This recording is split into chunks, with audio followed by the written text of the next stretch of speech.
Good afternoon students. आज हम employability skills की क्लास में आउटपुट डिवाइस और ऑपरेटिंग सिस्टम के बारे में जानेंगे। ये दोनों क्या हैं, क्या काम में ली जाती हैं, क्या इनके उपयोग हैं। आउटपुट डिवाइस क्या होती है, कैसे कार्य करती है, ऑपरेटिंग सिस्टम क्या होता है, कैसे कार्य करता है, कितने प्रकार के ये दोनों होते हैं, इन सब चीज़ों के बारे में हम जानेंगे। पिछली क्लास में जैसे मैंने आपको बताया था कि इनपुट डिवाइस और मेमोरी के बारे में, अब जो है हम आउटपुट डिवाइस के बारे में पढ़ेंगे और ऑपरेटिंग सिस्टम के बारे में। ध्यान रखिए, आप जो भी मैं आपको बताता हूँ वो सब आप नोट कीजिए, अपने नोट्स बनाइए, कोई क्वेश्चन हो तो वो पूछिए। अब आगे की स्लाइड में हम देखते हैं आउटपुट डिवाइस के बारे में। देखिए, कंप्यूटर के आउटपुट डिवाइस। आउटपुट से तात्पर्य होता है कि कंप्यूटर से जो हमें परिणाम मिलता है प्रोसेसिंग के बाद, वो आउटपुट होता है। और जिन उपकरणों के माध्यम से वो परिणाम हम देखते हैं, समझते हैं, सुनते हैं, पढ़ते हैं, वो आउटपुट डिवाइस यानी आउटपुट उपकरण वो होते हैं। जैसे इस फोटो में दिखा रखा है कि एक लैपटॉप है और उसके साथ में अलग अलग प्रकार के उपकरण जुड़े हुए हैं, फोटोज हैं। इसको बेहतर तरीके से समझने के लिए हम अगली स्लाइड पर चलते हैं। कंप्यूटर इनपुट डिवाइस से निर्देश और डाटा लेकर उसे प्रोसेस करने के बाद परिणाम देता है। इस परिणाम को दिखाने के लिए उसे कुछ खास उपकरणों की ज़रूरत पड़ती है, जिन्हें आउटपुट डिवाइस कहते हैं। जैसे कि आपने कंप्यूटर में कुछ इनपुट दिया, कंप्यूटर उसको प्रोसेस करेगा और उस प्रोसेस को करने के बाद जो रिजल्ट होता है वो हमें जिन उपकरणों पे दिखाएगा वो आउटपुट डिवाइस होंगी। इस टॉपिक में हम कंप्यूटर के आउटपुट डिवाइस की पूरी जानकारी आपको देंगे और मुख्य रूप से जो प्रमुख आउटपुट डिवाइस है वो मैंने इसमें लिए हैं, जो सबसे ज़्यादा काम में लिए जाते हैं, क्योंकि परिणाम के अनुसार आउटपुट उपकरण भी बदल सकता है। देखिए, कोई इसमें फिक्स नहीं है, जो बता रहा हूँ वही होते हैं, उसके अलावा कोई और भी बहुत सारे उपकरण होते हैं आउटपुट डिवाइस। लेकिन मुख्य जो हैं, जो आप लोग देखते हैं, सुनते हैं, वो इसमें मैंने ऐड किए हैं।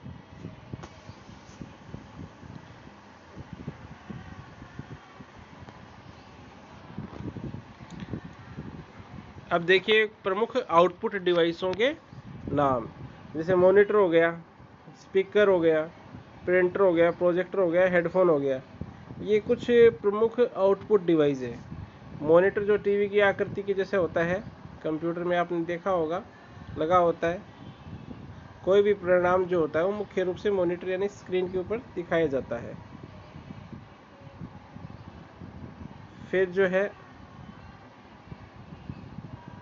स्पीकर होता है। स्पीकर के माध्यम से आप जो है तरह तरह की ध्वनियाँ, साउंड सुन सकते हैं। कोई भी वीडियो है, अगर वीडियो में साउंड है तो साउंड को भी आप स्पीकर के माध्यम से ही सुनेंगे। प्रिंटर हो गया, प्रिंटर क्या काम में आता है, इसके ऊपर एक अलग टॉपिक बनाएंगे। फिलहाल जो है प्रिंटर जो है, कोई भी आप परिणाम जो है कागज़ के ऊपर निकालते हैं कंप्यूटर से, कोई भी डॉक्यूमेंट्स हो गया, वो डॉक्यूमेंट जो है प्रिंटर के द्वारा ही निकलेगा। प्रिंटर के भी बहुत सारे प्रकार होते हैं, टेक्निक के आधार पे, स्पीड के आधार पे बहुत सारे। फिर प्रोजेक्टर होता है।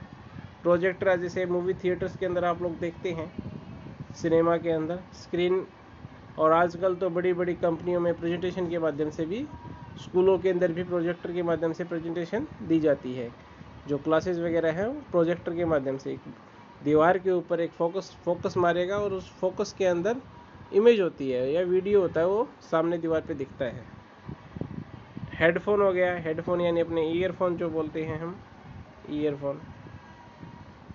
ईयरफोन हो गए, हेडफोन हो गया, यानी कि ये भी एक आउटपुट डिवाइस है। तो इनको हम विस्तार से जानेंगे। तो चलिए हम अगली स्लाइड पे चलते हैं कि मॉनिटर के क्या होता है, क्या प्रकार है, ये सब चीज़ें।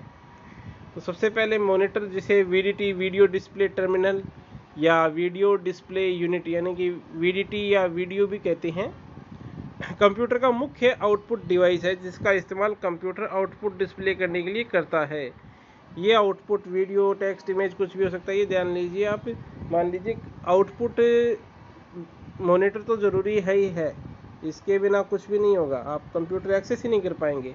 और बिना आउटपुट के आप कंप्यूटर का कोई मतलब ही नहीं रह जाता। क्योंकि आप इनपुट देंगे उसको प्रोसेस करेगा, और आउटपुट अगर वो नहीं कर पाएगा या कुछ उसके अंदर डिवाइस नहीं लगी तो आपको कैसे दिखाएगा कि उसने जो है क्या परिणाम आपके लिए तैयार किया है।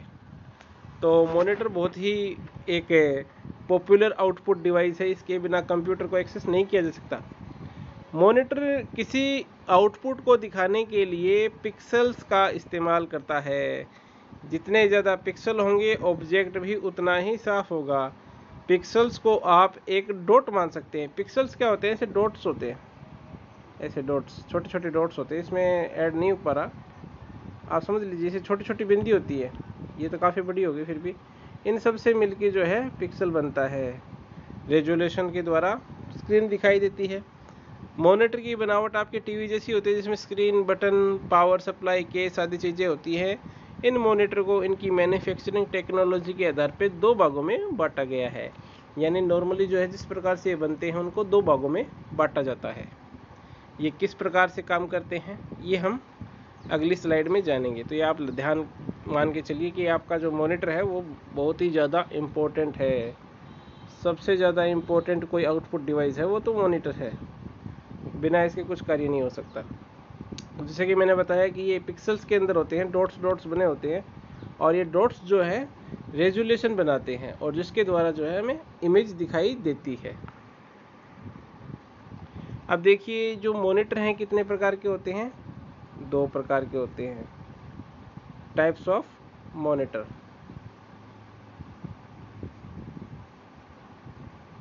टू टाइप्स, ठीक है। किसके टाइप होते हैं? मॉनिटर के।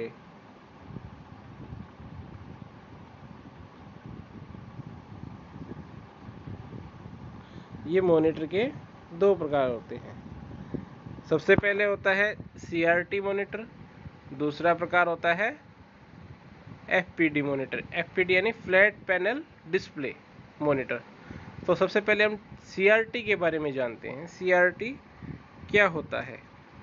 CRT जो मॉनिटर होता है ये आप लोगों ने देखे होंगे, शुरू में जो सिस्टम, जब कंप्यूटर लोगों के घर पहुंचना शुरू हुआ था तब इसका काम में बहुत ज़्यादा प्रचारित, क्या बोलते हैं, प्रचलित था। ये सबसे ज़्यादा फेमस था उस टाइम में। ये क्या होता है? इस प्रकार से होता है। साइड का एंगल दिखा रहा हूँ आपको मैं, बहुत बड़ा होता है ये। इस प्रकार से ये होता है, ये साइड एंगल है, ये पीछे का हिस्सा है इसका, ये आगे का है। CRT का पूरा नाम कैथोड रे ट्यूब होता है। यानी आपके जो पुराने टाइम में टेलीविज़न आते थे, बहुत भारी भरकम, बड़े बड़े, पीछे से लंबे, आगे से चौड़े, इसका पूरा नाम क्या है? CRT का पूरा नाम होता है कैथोड रे ट्यूब। इसका पूरा नाम कैथोड रे ट्यूब होता है, ये ध्यान में रखिए। CRT एक इलेक्ट्रॉन बीम होती है जो स्क्रीन पर घूमती है। इसे आम भाषा में पिक्सल कहा जाता है। स्क्रीन पर जितने ज़्यादा CRT होंगे ऑब्जेक्ट उतना ही क्वालिटी का दिखाई देता है। यानी जितने ज़्यादा पिक्सल उतना ज़्यादा रेजोल्यूशन, उतनी ज़्यादा क्लियरिटी।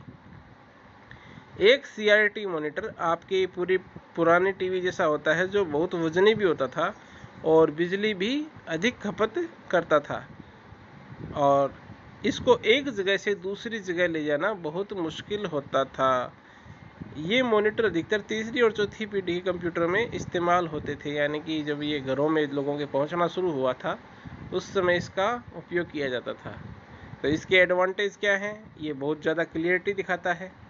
इसकी जो इलेक्ट्रॉन बीम है वो काफ़ी ज़्यादा पिक्सेल्स क्रिएट करती है, जिससे रेजोल्यूशन अच्छा बनता है। परंतु इसके डिसएडवांटेज क्या हैं? जगह काफ़ी लेता है, वज़न ज़्यादा होता है, बिजली की ज़्यादा खपत करता है, और आज के समय आउटडेटेड है। तो अगली स्लाइड में चलते हैं। ये हो गया हमारा CRT मॉनिटर। इसके बाद में आता है अगला मॉनिटर का जो टाइप है वो होता है FPD मॉनिटर। इसका मतलब होता है flat panel display. Flat panel display होता है जो एक पतली स्क्रीन होती है, जिसे आप दीवार पर टांग सकते हैं या कहीं पर रख भी सकते हैं, टेबल के ऊपर, हाथ में पहन सकते हैं। हाथ में पहन सकते का मतलब है कि टेक्नोलॉजी है। ऐसा नहीं कि आप पूरा मॉनिटर हाथ में पहनेंगे। जैसे आपकी आजकल स्मार्ट वॉच होती है, वो उसमें जो स्क्रीन प्रयोग होती है, यह बहुत हल्की, छोटी और मजबूत होती है।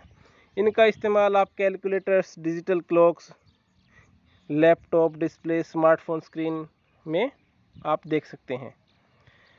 FPD को आप दीवार पर टंगी टीवी के समान मान सकते हैं, जैसे आप LCD यानी लिक्विड क्रिस्टल डिस्प्ले और LED यानी कि लाइट एमिटिंग डायोड्स के नाम से भी जानते हैं। आजकल कंप्यूटरों में LCD और LED मॉनिटर्स का ही उपयोग किया जाता है। विशेष करके जो आजकल आप देखते हैं ये काफ़ी हल्के होते हैं साइज़ में, और साइज़ भी इनकी ज़्यादा बड़ी नहीं होती, अलग अलग साइज़ में अवेलेबल होते हैं। CRT मॉनिटर जो होते हैं वो फिक्स साइज़ में अवेलेबल होते थे, और इनकी जो है साइज़ आपको अलग अलग मिल जाएगी, तो ये आपको ध्यान रखना है। LCD और LED दोनों अलग अलग प्रकार हैं, अलग अलग टेक्नोलॉजी हैं। LED थोड़ी ज़्यादा शार्प होती है, LCD थोड़ी कम शार्प होती है, यानी रेजोल्यूशन पिक्सल्स बोलते हैं जिस मामले में। LCD में थोड़े कम पिक्सल्स होते हैं, LED में थोड़े ज़्यादा होते हैं। ठीक है, दोनों ही टेलीविज़न या मॉनिटर के अंदर इस्तेमाल की जाती है। ये हो गई हमारी फ्लैट पैनल डिस्प्ले। ये आप लोग लिख लीजिए। पहली जो थी मॉनिटर का प्रकार CRT मॉनिटर, दूसरा FPD मॉनिटर। CRT मॉनिटर क्या होते थे, बहुत ज़्यादा भारी होते थे, जगह ज़्यादा लेते थे और जो है बिजली की खपत ज़्यादा करते थे। फिर जो आए थे हमारे सामने FPD मॉनिटर्स आए थे। ये मैंने आपको बता दिया, हल्के होते थे, जगह कम लेते थे, बिजली की खपत कम करते थे। ये हो गए हमारे मॉनिटर के प्रकार। अगली स्लाइड में चलते हैं। इसमें जो है स्पीकर आता है। स्पीकर जैसे आप लोगों ने सुना ही है, कोई भी साउंड अगर आप सुन रहे हैं सिस्टम के द्वारा तो वो साउंड जो है स्पीकर के द्वारा आप तक पहुंचता है। स्पीकर एक आउटपुट डिवाइस है जिसका इस्तेमाल कंप्यूटर साउंड आउटपुट देने के लिए करता है। आप जो गाने सुनते हैं, फिल्मों की डायलॉग सुनते हैं, वह सब स्पीकर के द्वारा ही सुनाई पड़ता है, क्योंकि कंप्यूटर जो होता है साउंड रिजल्ट को स्पीकर के माध्यम से ही बताता है। तो ये आगे हो गया स्पीकर। किसी भी प्रकार का अगर आपको साउंड सुनना है तो उसमें आप स्पीकर कनेक्ट कीजिए। स्पीकर के भी अलग अलग टाइप होते हैं, ठीक है, ये कभी फिर दूसरी वीडियो में बताएंगे। अभी आगे चलते हैं। स्पीकर के बाद में आता है प्रिंटर। प्रिंटर क्या होता है? प्रिंटर एक अन्य महत्वपूर्ण आउटपुट डिवाइस है जिसका उपयोग कंप्यूटर में स्टोर्ड डिजिटल डाटा को कागज पर मुद्रित करने के लिए किया जाता है। जब कोई भी डाटा जो होता है वो कागज पे छप जाता है तो इसे हार्ड कॉपी कहते हैं। हार्ड कॉपी आउटपुट, ध्यान रखिएगा। और कंप्यूटर में इसे सॉफ्ट कॉपी कहा जाता है। यानी अगर आप मॉनिटर के अंदर जब देखते हैं तब तो इसे बोलते हैं सॉफ्ट कॉपी आउटपुट, और अगर वही आउटपुट जो है प्रिंटर के द्वारा निकल जाता है तो हम इसे हार्ड कॉपी कहते हैं, हार्ड कॉपी आउटपुट कहते हैं। ये आपको विशेषकर ध्यान रखना है, ठीक है। स्पीकर हो गया, प्रिंटर हो गया। प्रिंटर के बाद में चलते हैं हम। अब ये प्रिंटर के भी कई प्रकार होते हैं। हम कंप्यूटर में उपलब्ध डाटा को कई प्रकार की क्वालिटी में छाप सकते हैं। इसके लिए हम अलग अलग प्रकार के प्रिंटर का उपयोग करते हैं। कुछ प्रमुख प्रिंटर्स के जो नाम हैं वो नीचे स्क्रीन में है, जैसे dot matrix printer, drum printer, line printer, laser printer, inkjet printer, 3D printer, ठीक है। इनके बारे में विस्तार से आपको अगली क्लास में बताया जाएगा। प्रिंटर्स के बारे में आप नॉर्मल भाषा में समझ लीजिए। प्रिंटर जब आप करते हैं तो उसको अलग अलग क्वालिटी में कैसा बांटा जाता है ये इसमें बताया जाता है। जैसे डॉट मैट्रिक्स हो गया, ये सिर्फ डॉट्स के माध्यम से प्रिंट करता है। आप लोगों ने देखा होंगे कि बिजली के बिल जो होते हैं या LIC की किस्त की पॉलिसी की जो आती है वो सब आपने देखे हैं, कुछ डॉट्स डॉट्स छपे होते हैं, वो इसमें आती है। लाइन प्रिंटर एक बार में लाइन छापता है, सिर्फ एक लाइन छापता है। इंकजेट प्रिंटर पूरा पेज छापता है। इसके अलावा एक लेज़र प्रिंटर भी होता है। 3D के अलावा एक लेज़र भी होता है जो इम्पोर्टेंट है, सबसे ज़्यादा वो काम में ले जाता है, लेज़र प्रिंटर, ठीक है। ये आपको अगली क्लास में बताएंगे। आगे चलते हैं। फिर आता है प्रोजेक्टर। प्रोजेक्टर एक आउटपुट डिवाइस है जिसका उपयोग कंप्यूटर इमेजेस, वीडियोस, टेक्स्ट या अन्य आइटम्स को, यानी जो भी आपके कंप्यूटर के अंदर है उसको आप दीवार पर या किसी दूसरी समतल स्थल पर देखने के लिए इसका इस्तेमाल कर सकते हैं। यह इस काम के लिए एक रोशनी दीवार पर भेजता है जिसे प्रोजेक्ट करना कहते हैं, इसलिए इस डिवाइस को प्रोजेक्टर कहा जाता है। प्रोजेक्टर एक मॉनिटर की तरह ही कार्य करता है जो आउटपुट को किसी दूसरी चीज़ पर दिखाता है। बिजनेस मीटिंग्स हो गई, क्लासरूम टीचिंग हो गई, पब्लिक शोज, थिएटर्स आदि, इसमें इसका बहुत उपयोग किया जाता है। प्रोजेक्टर का आउटपुट वास्तविक साइज से बड़ा, समतल और ज़्यादा रंगीन होता है। ये ध्यान रखिएगा आप।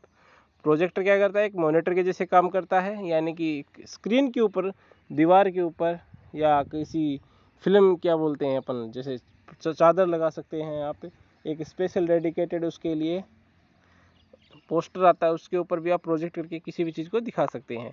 इसका उपयोग कहाँ होता है, क्लासरूम भी बना सकते हैं आप, पब्लिक शो में कर सकते हैं, बिजनेस मीटिंग में कर सकते हैं, ये सब होते हैं। अगली स्लाइड में चलते हैं। फिर आता है हेडफोन। आप लोग आम भाषा में जिसे ईयरफोन कहते हैं, कंप्यूटर भाषा में से हेडफोन भी कहते हैं। हेडफोन भी साउंड आउटपुट के लिए इस्तेमाल किया जाता है, लेकिन इसके द्वारा आप साउंड इनपुट भी कंप्यूटर में दे सकते हैं। इसके द्वारा आप अपनी खुद की आवाज़ रिकॉर्ड कर सकते हैं, इसलिए इनपुट डिवाइस भी कहा जाता है। जिन इनपुट डिवाइस नहीं कहा सकते, इनपुट डिवाइस जब कहेंगे जब इसके अंदर माइक होता है इनबिल्ट, कई के अंदर होता है, कई के अंदर नहीं होता। ठीक है, ये ध्यान रखिएगा। माइक जो है हर हेडफोन के अंदर नहीं होता, कुछ एक के अंदर होता है, लगभग 90% के अंदर होता है, तो इसको इनपुट में भी काउंट कर सकते हैं आप, लेकिन ये आउटपुट भी करता है। तो ये हो गया हमारे आउटपुट डिवाइसेस। तो ये आपके क्लियर हो गए। अब हम जो है अगली स्लाइड में चलेंगे और कंप्यूटर के ऑपरेटिंग सिस्टम के बारे में पढ़ेंगे। ऑपरेटिंग सिस्टम क्या होता है, कैसे कार्य करता है, इसकी हम जानकारी लेंगे। ऑपरेटिंग सिस्टम क्या होता है, ऑपरेटिंग सिस्टम छोटे रूप में इसे ओएस कहते हैं, यानी कि ओएस। यह एक ऐसा कंप्यूटर प्रोग्राम होता है जो अन्य कंप्यूटर प्रोग्रामों का संचालन करता है। ऑपरेटिंग सिस्टम क्या होता है, शॉर्ट में तो गया ओएस, शॉर्ट फील्ड हो गई इसकी ओएस की, ठीक है। और कंप्यूटर प्रोग्राम होता है जो अन्य कंप्यूटर प्रोग्रामों का संचालन करता है, यानी सबको मैनेज करता है। जितने भी और सॉफ्टवेयर होते हैं कंप्यूटर में, उन सभी को ये मैनेज करता है। ऑपरेटिंग सिस्टम उपभोक्ता यानी कि यूजर्स, जो सिस्टम को यूज करते हैं, चलाते हैं, तथा कंप्यूटर सिस्टम के बीच मध्यस्थ का कार्य करता है। यह हमारे निर्देशों को कंप्यूटर को समझाता है। ऑपरेटिंग सिस्टम के द्वारा अन्य सॉफ्टवेयर प्रोग्राम तथा हार्डवेयर का संचालन किया जाता है। ये ध्यान में रखिएगा, क्या बता रहा है ये, ऑपरेटिंग सिस्टम उपभोक्ता यानी यूजर्स तथा कंप्यूटर सिस्टम के बीच में क्या काम करता है, मध्यस्थ का कार्य करता है, मिडिलमैन। यह हमारे निर्देशों को कंप्यूटर को समझाता है। ऑपरेटिंग सिस्टम के द्वारा अन्य सॉफ्टवेयर प्रोग्राम तथा हार्डवेयर का संचालन किया जाता है। ऑपरेटिंग सिस्टम के बिना कंप्यूटर एक निर्जीव वस्तु होता है, क्योंकि ऑपरेटिंग सिस्टम बेजान हार्डवेयर को काम करने लायक बनाता है और हार्डवेयर के ऊपर अन्य सॉफ्टवेयर प्रोग्राम्स को चलने की सुविधा प्रदान करता है। यानी कि जो भी अन्य प्रोग्राम आप सिस्टम में डालेंगे तभी चलेंगे जो ऑपरेटिंग सिस्टम होगा। ऑपरेटिंग सिस्टम उसको यूजेबल बनाता है। मुख्य सवाल यह कि ऑपरेटिंग सिस्टम की आवश्यकता क्यों पड़ती है, एक कंप्यूटर सिस्टम के लिए ऑपरेटिंग सिस्टम का क्या महत्व है। अब हमें इसकी आवश्यकता ही क्यों पड़ती है, ये हम अगली स्लाइड में देखेंगे।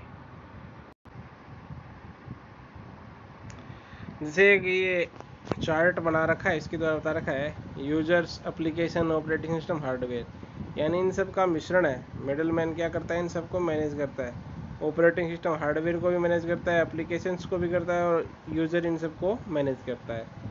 ये इसकी एक संरचना है। अब ऑपरेटिंग सिस्टम जो होता है, इसके प्रमुख कार्य कौन कौन से हैं ये देख लेते हैं। पहली बात, कंप्यूटर सिस्टम को सरल बनाता है, यानी यूजेबल बनाता है, ज़्यादा से ज़्यादा लोग इसको इस्तेमाल कर सकें। देखिए, कंप्यूटर जब शुरू में आया था तब मशीनी लैंग्वेज यानी मशीनी भाषा को समझता था। लोग जो है, आम व्यक्ति जो है वो कंप्यूटर नहीं चला सकता था। इसको सिर्फ वैज्ञानिक या जो साइंटिस्ट जो इनको या जिनको मशीनी भाषा का ज्ञान होता था वही इसको ऑपरेट कर पाते थे। ज़्यादा से ज़्यादा लोग इसको कैसे यूज़ कर सकें, उनको एक्सेसिबल कैसे बने उनके लिए, तब इसका आविष्कार किया गया।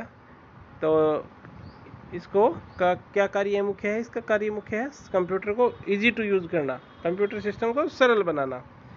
कंप्यूटर सिस्टम यूजर द्वारा प्रविष्ट डेटा को बाइनरी संख्या, बाइनरी लैंग्वेज में कन्वर्ट करता है, 0 से 1 में ही समझता है, लेकिन यूज़र के लिए बाइनरी निर्देश देना संभव नहीं है। यानी कि ये जो होता है 0 और 1 की भाषा समझता है, और हर व्यक्ति जो है ये भाषा नहीं जानता। तो कंप्यूटर को उस भाषा में कन्वर्ट करने के लिए यूज़र को इंटरफेस की तैयार किया जाता है, ताकि जो है यूज़र इसको आसानी से कार्य कर सके। इसलिए यूज़र इंटरफेस की में उसकी भाषा को तैयार करने के लिए सहूलियत ऑपरेटिंग सिस्टम से मिलती है। इसलिए हम और आप अपनी खुद की भाषा में कंप्यूटर को निर्देश देखकर मनचाहा काम करवा लेते हैं। ये सब संभव होता है ओएस के द्वारा, यानी जो ऑपरेटिंग सिस्टम है वो ही जो है बाइनरी लैंग्वेज को यानी कि 0 और 1 को कंप्यूटर के समझने लायक भाषा में कन्वर्ट यानी 0-1 करता है। हम जिस भाषा में इसको आदेश देते हैं उस भाषा से 0-1 में कन्वर्ट करता है। दूसरा क्या है, हार्डवेयर सूचनाओं को छिपा लेता है। जब यूज़र कंप्यूटर को निर्देश देता है तो हार्डवेयर और ऑपरेटिंग सिस्टम के बीच जो वार्तालाप होती है उसके बारे में हम यानी एंड यूज़र को पता नहीं चलता, क्योंकि ये जानकारी हमारे लिए अनुपयोगी होती है, इसलिए छिपा दिया जाता है। यानी जो भी ये मशीनी भाषा में कन्वर्ट करता है नॉर्मल भाषा को, उस कैसे करता है वो प्रक्रिया हमें दिखाई नहीं देती, क्योंकि वो हमारे लिए ज़रूरी नहीं है। इस प्रकार हमें केवल जवाब और आउटपुट ही दिखाई देता है। हमारे दिया गया इनपुट से ही प्रोसेसिंग हमें दिखाई नहीं जाती। यह सब कुछ हार्डवेयर और ऑपरेटिंग सिस्टम के बीच ही घटित हो जाता है। यानी जो नैनो सेकेंड होती है, जैसे हमने इसमें कुछ इनपुट दिया और उसको जो प्रोसेस करने में टाइम लिया, जो कैसे उसने प्रोसेस किया, कैसे उसको सोल्व किया, वो नैनो सेकेंड में होता है। और वो नैनो सेकेंड के अंदर भी हमें नहीं दिखाता, वो अपने आप सोल्व कर लेता है, क्योंकि उसकी हमारे लिए ज़रूरी नहीं है जानना। इसका फ़ायदा यह है कि यूजर्स का सामना हार्डवेयर की भारी भरकम सूचनाओं से नहीं होता। जो भी प्रोग्रामिंग लैंग्वेज वगैरह होती है उसके द्वारा बिना जाए हम डायरेक्ट रिजल्ट तक पहुंच सकते हैं। ये का ओएस का फ़ायदा होता है। सरल माध्यम उपलब्ध करवाता है। आधुनिक ऑपरेटिंग सिस्टम जो है वो GUI पे काम करता है, ये ध्यान रखिएगा। पहले जो होते थे वो CUI पे होते थे। अब GUI और CUI क्या होता है, पहले हम GUI को समझते हैं। आधुनिक ऑपरेटिंग सिस्टम यानी आजकल जो कार्य कर रहे हैं operating system graphical user interface पे होते हैं, यानी कमांड देने के लिए किसी भी प्रकार की कोडिंग अथवा प्रोग्रामिंग की जरूरत नहीं पड़ती। यानी आप जो भी आपको कार्य करना है वो आप कंप्यूटर की स्क्रीन के ऊपर देख के कर सकते हैं। आप जिस काम को करना चाहते हो उस बटन अथवा आइकन के जरिए पूर्ण कर पाते हैं। आपके डेस्कटॉप आइकन इसका सबसे बढ़िया उदाहरण है। यानी आपकी जो सिस्टम के अंदर आप देखते हैं डेस्कटॉप के ऊपर अलग अलग छोटे छोटे चित्र होते हैं, उन्हें हम आइकन कहते हैं, और वो जो है ऑपरेटिंग सिस्टम का एक उदाहरण है। यहाँ से आप कंप्यूटर फाइल पर जाना चाहें तो बस माई कंप्यूटर आइकन पर क्लिक करके पहुँच जाते हैं। जो भी खोलना हो वो आप उस पर क्लिक करके खोल सकते हो। स्वाभाविक कमांड लाइन इंटरफेस जो आज भी ऑपरेटिंग सिस्टम में इस्तेमाल होता है की तुलना में ग्राफिकल यूज़र इंटरफेस से ज़्यादा सरल, यूज़र फ्रेंडली तथा प्रभावकारी साबित हुआ है। शायद यही कारण है इसके लिए कंप्यूटर यूजर्स पैसा चुकाने के लिए तैयार हैं। अब आता है CUI। CUI क्या होता है, कैरेक्टर यूज़र इंटरफेस होता है। इसमें क्या होता है, सिर्फ अक्षर दिखाई देते हैं, चित्र वगैरह दिखाई नहीं देते। यानी आपको कोई भी कार्य करना हो कमांड लिख के टाइप करके ही करना होता है, कंप्यूटर उसको तभी एक्सेस करेगा और रिजल्ट भी लिखा हुआ ही आएगा, कुछ फ़ोटो वगैरह नहीं आएगी। आजकल जो है GUI पे कार्य होता है। तो ये हो गया हमारा GUI और CUI। पुराने टाइम में CUI पे होता था, अब GUI पे हो रहा है। ठीक है, आगे चलते हैं। अब जो है ये क्या करता है, मध्यस्थता करता है। ऑपरेटिंग सिस्टम कैसे करता है, यूज़र, हार्डवेयर, इनपुट आउटपुट, इन सब के बीच में मध्यस्थता करता है। ऑपरेटिंग सिस्टम का एक काम मध्यस्थता करना भी होता है। यह यूज़र तथा हार्डवेयर के बीच की कड़ी है। यूज़र जो भी निर्देश कंप्यूटर को देता है वह ऑपरेटिंग सिस्टम के रास्ते ही संबंधित हार्डवेयर तक पहुंचता है। मान लीजिए आप कंप्यूटर में गाना बजाना चाहते हैं तो आप गाना प्ले करते हैं। यह निर्देश आपने कंप्यूटर सिस्टम में इंस्टॉल ऑपरेटिंग सिस्टम के जरिए ही दिया है। इस निर्देश को OS आवाज़ हार्डवेयर यानी स्पीकर को पहुंचाता है और इस तरह से आपके आवाज़ के रूप में आउटपुट मिलता है। यानी कि ये मिडिल मैन होता है। ठीक है, संसाधनों का प्रबंधन करता है, यानी जितने भी प्रकार के सॉफ्टवेयर हैं सबको मैनेज करता है। कौन से को कब चलाना है, कब एक्सेस करना है, कितनी रैम की उसको आवश्यकता होगी, कितनी बिजली की आवश्यकता होगी, उस हिसाब से वो मैनेज करता है। आपके कंप्यूटर सिस्टम में मौजूद संसाधनों का प्रबंधन तथा आवंटन भी ऑपरेटिंग सिस्टम के द्वारा ही किया जाता है। किसी कार्य विशेष को करने के लिए कितनी मेमोरी आवंटित करनी है, किस हार्डवेयर को सूचना देनी है, यह सभी कार्य ऑपरेटिंग सिस्टम ही करता है। मान लीजिए आप एक 3 MB का गाना नए फोल्डर में डाउनलोड करना चाहते हैं। ये सभी कार्य ऑपरेटिंग सिस्टम ही करता है, ध्यान लीजिएगा।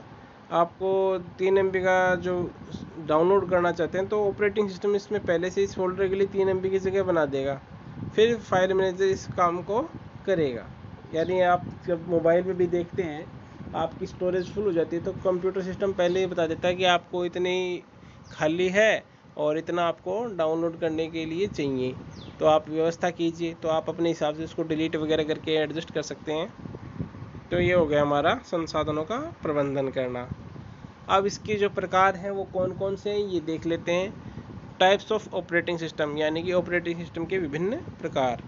ऑपरेटिंग सिस्टम हमेशा से ही कंप्यूटर के साथ रहे हैं। जैसे जैसे कंप्यूटर ने विकास किया है वैसे ही ऑपरेटिंग सिस्टम भी अपने आप को विकसित करते गए। ऑपरेटिंग सिस्टम को कई भागों में या कई श्रेणियों में बांटा गया है, लेकिन हम यहाँ ऑपरेटिंग सिस्टम के कुछ प्रमुख प्रकारों को जानेंगे। पहला होता है मल्टी यूजर ऑपरेटिंग सिस्टम, यानी 1 नंबर। यह ऑपरेटिंग सिस्टम एक से अधिक उपयोगकर्ता को एक साथ कार्य करने की सुविधा प्रदान करता है। यानी क्या करता है, एक से ज़्यादा व्यक्ति जो है इसके अंदर कंप्यूटर पे कैसे काम करते हैं। इस ऑपरेटिंग सिस्टम पर एक समय में सैकड़ों उपयोगकर्ता अपना कार्य कर सकते हैं। सिंगल यूजर ऑपरेटिंग सिस्टम, इसके विपरीत सिंगल यूजर ऑपरेटिंग सिस्टम एक समय में सिर्फ एक ही उपयोगकर्ता को कार्य करने देता है। इस ऑपरेटिंग सिस्टम में एक बार में एक व्यक्ति कार्य कर सकता है, यानी एक से ज़्यादा व्यक्ति कार्य नहीं कर सकता। फिर आता है हमारा मल्टीटास्किंग ऑपरेटिंग सिस्टम। यह ऑपरेटिंग सिस्टम उपयोगकर्ता को एक साथ कई अलग अलग प्रोग्राम्स चलाने की सुविधा देता है। यानी आप एक साथ कई काम कर सकते हैं। आप जो है एक समय में इंटरनेट चला सकते हैं, एक समय में आप गेम खेल सकते हैं, प्रोग्राम सारे खुले रहेंगे, मिनिमाइज हो जाते हैं। तो ये हो गया हमारा multitasking operating system. Multi processing operating system, यह ऑपरेटिंग सिस्टम एक प्रोग्राम को एक से अधिक CPU पर चलाने की सुविधा देते हैं। यानी एक जो प्रोग्राम होता है उसको आप एक से ज़्यादा सिस्टम पर चला सकते हैं। मल्टी थ्रेडिंग ऑपरेटिंग सिस्टम, यह ऑपरेटिंग सिस्टम एक प्रोग्राम के विभिन्न भागों को एक साथ चलाने देता है। ये बड़े बड़े जो सॉफ्टवेयर होते हैं उनमें इसका उपयोग होता है। फिर आता है हमारा real time operating system. Real time operating system उपयोगकर्ता द्वारा दिए गए इनपुट पर तुरंत प्रक्रिया करता है। विंडोज़ ऑपरेटिंग सिस्टम इसका सबसे अच्छा उदाहरण है, यानी कि तुरंत प्रक्रिया करता है रियल टाइम ऑपरेटिंग सिस्टम। अब इसकी विशेषताएं क्या क्या हैं। सबसे पहली विशेषता है इसकी प्राइमरी मेमोरी को ट्रैक करता है, जैसे कहाँ इस्तेमाल हो रही है, कितनी मेमोरी इस्तेमाल हो रही है, और मांगने पर उपलब्ध करवाता है, यानी रैम मैनेजमेंट का। प्रोसेसर का ध्यान रखता है कि इसका क्या मैनेजमेंट करना है। कंप्यूटर से सभी जुड़े हुए डिवाइसों को मैनेज करता है, यानी कि पता रखता है कि कौन सा कनेक्ट है, कौन सा डिस्कनेक्ट है, कौन सा ख़राब है, कौन सा सही है। कंप्यूटर हार्डवेयर और सॉफ्टवेयर दोनों को मैनेज करता है। पासवर्ड तथा अन्य तकनीक के माध्यम से सुरक्षा प्रदान करता है, यानी इसमें आप लॉक भी लगा सकते हैं अपने सिस्टम में। कंप्यूटर द्वारा किए जाने वाले कार्यों का ध्यान रखता है और उनका रिकॉर्ड रखता है, यानी जो जो काम कंप्यूटर कर रहा है, आप कर रहे हो, उन सब का रिकॉर्ड रखेगा। ये एरर्स और खतरे से अवगत कराता है। कोई सिस्टम में वायरस आ गया, कोई दिक्कत आ गई, कोई सेल हिल गया, कोई तार हिल गया, तो सब आपको बता देगा कि ये प्रॉब्लम आ रही है। यूजर और कंप्यूटर प्रोग्राम के बीच में समन्वय बनाता है, यह मैंने बता दिया आपको, मिडलमैन मध्यस्थ का कार्य करता है। अब जो कुछ प्रमुख ऑपरेटिंग सिस्टम है वो ये हैं, मैंने पिछली क्लास में बताया था। विंडोज़ सबसे ज़्यादा प्रचलित है और मैक सबसे ज़्यादा सिक्योर है, सिक्योर बोलते हैं सुरक्षित है, और सबसे ज़्यादा कॉस्टली भी है। लिनक्स थर्ड पार्टी है, उबंटू थर्ड पार्टी है। एंड्रॉयड आपका मोबाइल जो होता है वो एप्पल एंड्रॉयड फ़ोन जो होते हैं। iOS जो है एप्पल वाला होता है, एप्पल के जो फ़ोन आते हैं उसमें होता है। MS-DOS भी एक विंडोज़ का ही भाग है, ये पुराना सिस्टम में होता है। सिम्बियन OS भी पुराना ऑपरेटिंग सिस्टम है। सबसे ज़्यादा आप ये ध्यान रखिए, विंडोज़ वाला, विंडोज़ सबसे ज़्यादा प्रचलित, मैक सबसे ज़्यादा सुरक्षित, लिनक्स थर्ड पार्टी का है। एंड्रॉयड फ़ोन में आता है, iOS फ़ोन में आता है, बस इतना काफ़ी है।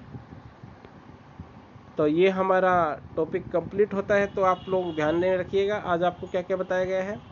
ऑपरेटिंग सिस्टम बताया है, ऑपरेटिंग सिस्टम और इनपुट डिवाइस। ऑपरेटिंग सिस्टम कितने प्रकार के होते हैं, क्या उनके एडवांटेज होते हैं, और जो है इनपुट डिवाइस की आउटपुट डिवाइस के बारे में बताया। आउटपुट डिवाइस कैसे कार्य करती है, कौन कौन से प्रमुख आउटपुट डिवाइस हैं। आप लोग जो है वीडियो को ज़्यादा से ज़्यादा लाइक कीजिए, शेयर कीजिए, सब्सक्राइब कीजिए। कोई भी समस्या होने पे कमेंट करके आप पूछ सकते हैं। धन्यवाद।